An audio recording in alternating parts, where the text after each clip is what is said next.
Hi, welcome. In this video, I'm going to do a follow-up by way of the situation involving Robert Hines, who aligns with behavioralism, and Robert Cabral, who identifies as a balanced dog trainer.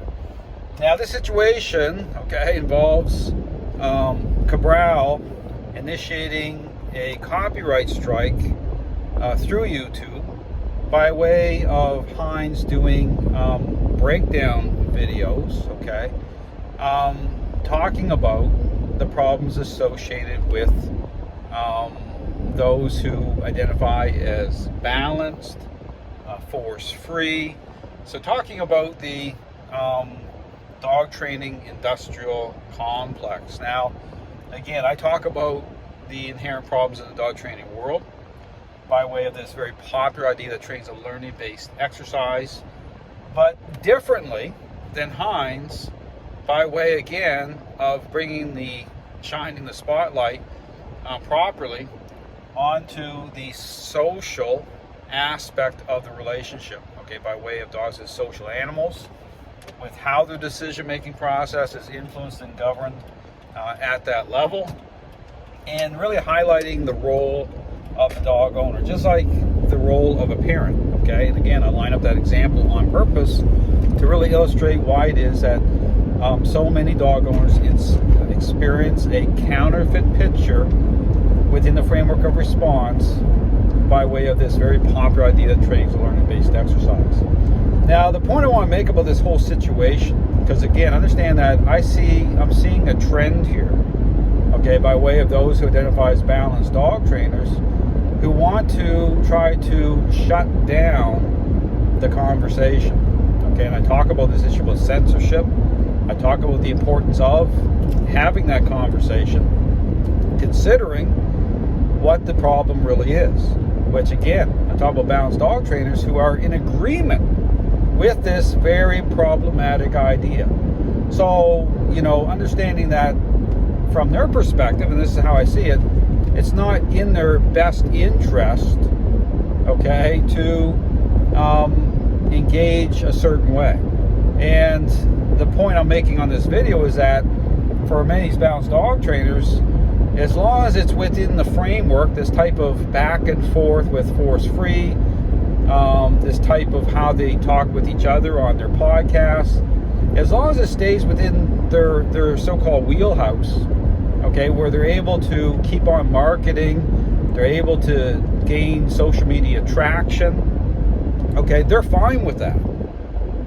But, and the whole Ivan Belanoff copyright strike situation, really illustrates my point, by way of, putting out specific information, which, again, one of the videos I did, again, following fair usage, and again, same type of situation, copyright strike initiated by Ivan Belanoff. The same, I talk about the hypocrisy of that whole situation by way of Miracle K9, doing their breakdown video of the exact same video that I did.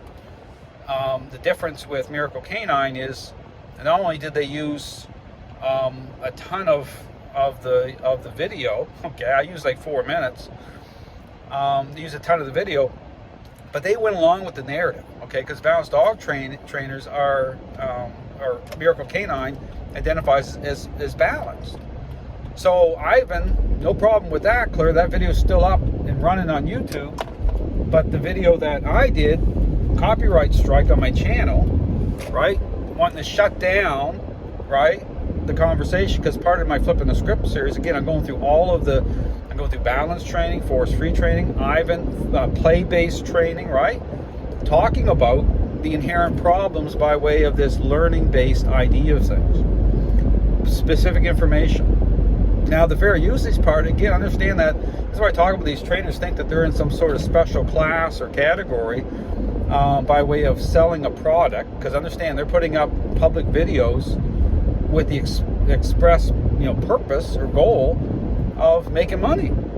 So what I'm doing here through my critique, for following fair usage, educational purposes, I adhere to those guidelines. I'm just flipping the cereal box over and telling you what's inside. I'm telling you, this is, this whole learning-based idea is a bad product. Okay, it leads to all sorts of issues, including blame shifting on the dogs, bad outcomes, all of it, breed-specific bans. I can go through all of it. I have gone through all of it. But again, my point of everything is to say that really this whole thing with copyright strikes to YouTube. Now, here's the thing about YouTube.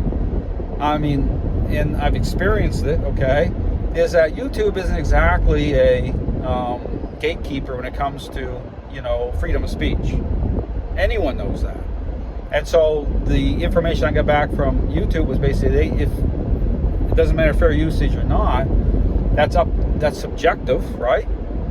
But, if they get a complaint, they're just going to, rather than get into anything, they're just going to invoke the copyright strike. And then you're the one that has to, deal with it. This is why a lot of my content with these trainers, right, have this conversation. Well, the conversation needs to happen, right? The whole dog training world is coming apart at the seams, right, for a reason. So the whole thing about being able to talk through an issue, right, that's where freedom of speech really matters. That's where the ability to be able to talk through something matters. Well, when you get these trainers out there who never ask the questions from the beginning, they're marketing this ideology, they're making money off of it, they have their own little following, right? They're exploiting all of it. Well, it's not in their best interest. And that clearly is apparent through how they're engaging through copyright strikes. Because it's not about talking about the real issue, right? It's just about shutting you down. And you're starting to see a trend now, okay? And people need to understand that, because again, if you're confident, think about this: if you're portraying yourself as world-renowned trainer, I've talked about this whole, issue of the word expert being hijacked by both these groups.